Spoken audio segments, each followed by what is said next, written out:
మన రోజువారీ దినపట్టికలో మనం ఏమేమి ఉండాలి, మన ఆరోగ్యానికి ముఖ్యంగా గుండె ఆరోగ్యానికి ఏం తినాలి అన్నది ముఖ్యమైన ఇంపార్టెంట్ పాయింట్.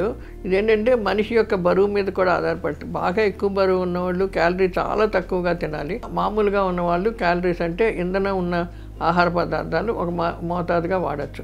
ప్రొద్దున సాధ్యమైనంత మటుకు డీప్ ఫ్రైడ్ ఫ్రూట్స్ అంటే పూరీలు, వడలు అటువంటివి వాడడం ఎప్పుడన్నా ఏదన్నా ఒకేషన్స్కి వాటికి వాడచ్చు, కానీ అది రెగ్యులర్గా వాడడం మంచి కాదు. అదొకటి, ఉప్మా ఒకటి.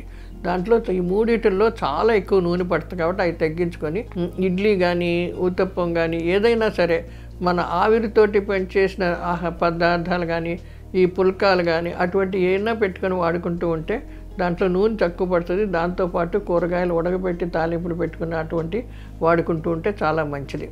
అది కాక ఇప్పుడు మధ్యాహ్నం 10 గంటలకి 11 గంటలకి ఏమన్నా ఉంటే అప్పుడు కొంచెం ఏదో ఒక రకమైన ఫ్రూట్ జ్యూస్ కానీ తర్వాత ఒక ఫ్రూట్ కానీ ఏదన్నా తినచ్చు.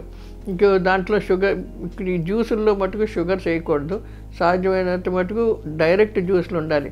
ఈ సీసాల్లో వచ్చిన జ్యూసుల్ని మళ్ళీ నీళ్ళల్లో వేసి కలుపుకొని తాగడం కూడా అందులో చాలా మటుకు కెమికల్స్ యాడ్ చేస్తారు.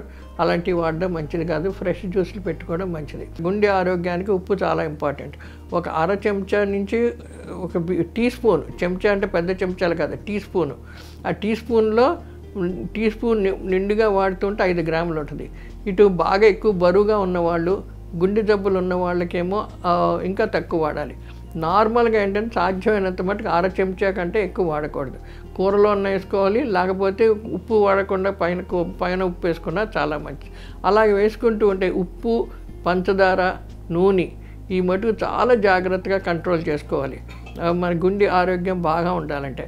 తర్వాత కిన్నితోటి ఉన్న చికెన్ కానీ, తర్వాత రెడ్ మీట్, ఆర్గన్ మీట్స్ అంటే కార్జం, మెదడు ఇలాంటివి వస్తూ ఉంటాయి.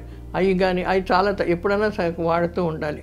ఈ మటన్ కానీ బీఫ్ కానీ ఇటువంటివి కూడా చాలా తక్కువగా వాడాలి. చేప, కొవ్వు లేని చేప ఎక్కువగా వాడచ్చు. ఈ మటుకు వారానికి 2 రోజులు 3 రోజుల కంటే ఎక్కువ రెగ్యులర్గా వాడకుండా ఒక 2-3 రోజుల కంటే ఎక్కువ వాడకుండా ఉంటే మంచిది. ఇలాగ ఆహార పట్టిక వాడుకుంటూ ఏ కూరగాయలు వాడుకోవాలి, ఏ పండ్లు వాడుకోవాలి అది జాగ్రత్త క్రమబద్ధంగా మార్చుకుంటూ ఉంటే ఎప్పుడు గుండె ఆరోగ్యం బాగా ఉంటుంది.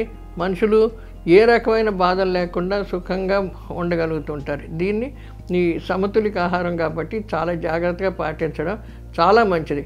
నాకు ఏ జబ్బులు లేవు కదా అనుకోవడం కాదు. జబ్బులు లేనప్పుడే జాగ్రత్తగా ఉంటే జబ్బులు రానివ్వకుండా బాడీని ఆపుతూ ఉంటుంది కాబట్టి ఈ జాగ్రత్తలు తీసుకోవడం మంచిది.